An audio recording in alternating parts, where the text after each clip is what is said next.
Hello Northview, this is Liz. I want to spend just a few minutes providing you with an overview of the 2018-2019 Growth and Accountability or Teacher Evaluation Plan for this school year.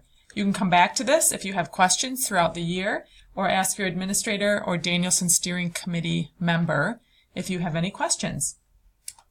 To begin, the goal for this school year will be to deepen our individual and collective understanding of Domain 4, professional responsibilities.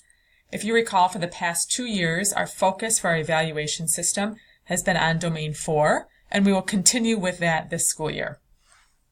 We will continue to integrate the components of Domain 4 into our professional growth plans and give teachers time with their colleagues to have reflective conversations with each other and with their administrators.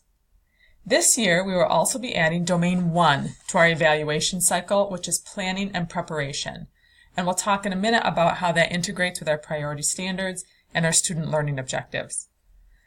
And then finally, we will use our observational data to provide formative feedback on Domains 2 and 3 to build our understanding around those components. Those won't be tallied into any score for the evaluation system this year, but it's important to start building collective understanding around those areas.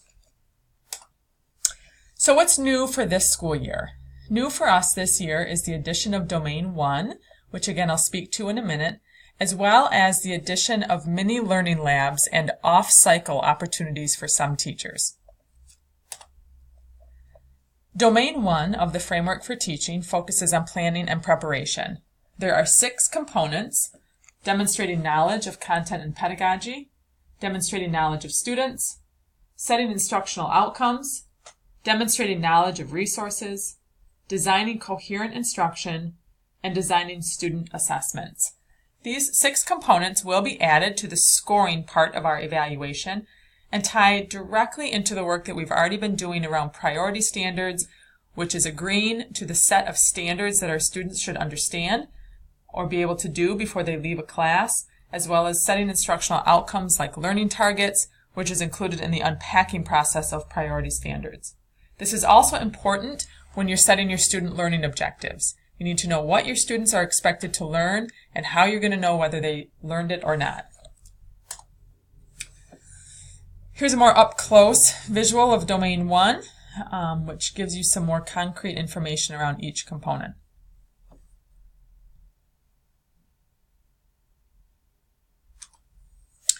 In addition to adding Domain 1 to our evaluation system this year, we are also offering some teachers an opportunity to be in an off cycle.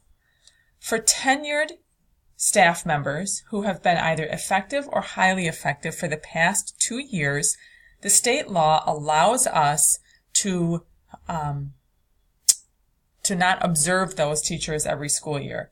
And so we're going to take advantage of that this year.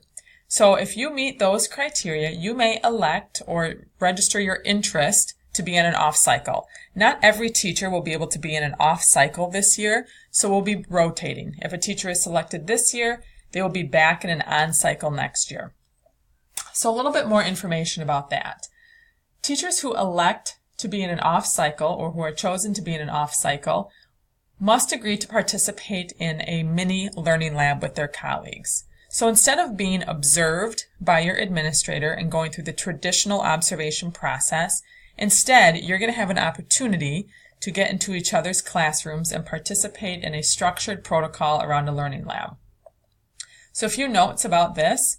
For staff who are in an off cycle, you will have no observations. You do not need to submit a professional growth plan or self-evaluation. You do still need to track student growth and submit that. And you must agree to participate in a mini learning lab with a colleague. Your effectiveness rating for purposes of layoff, recall, will be the same as it was for last school year for the 17-18 school year. If you're interested in participating in this, there is a form that you can see linked to this presentation. It's also linked in the documents that you'll get, where you can register your interest. Again, not everybody will be able to participate. We don't have the capacity for that. Your administrator will choose who's able to participate in that, but if you're interested, please do register that interest in the form there. More information about the protocol for these learning labs and how they're going to be structured will be coming out shortly. Trevor Chalmers and myself and some of our Danielson Steering Committee members will put that together and get that out to you soon. So some important first dates. By October 19th, if you are a tenured staff member and you are interested in being in an off cycle, you can register that interest again through that form. That must be submitted by October 19th so we can plan.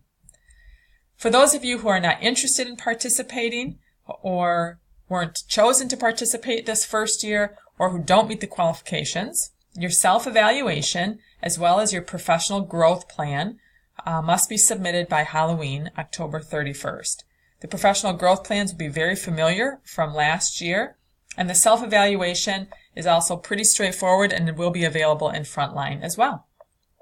So again, if you have questions, you can certainly ask me, you can ask your administrator or any of the teacher leaders who sit on the Danielson Steering Committee, and any one of us can go through this with you. Thanks so much.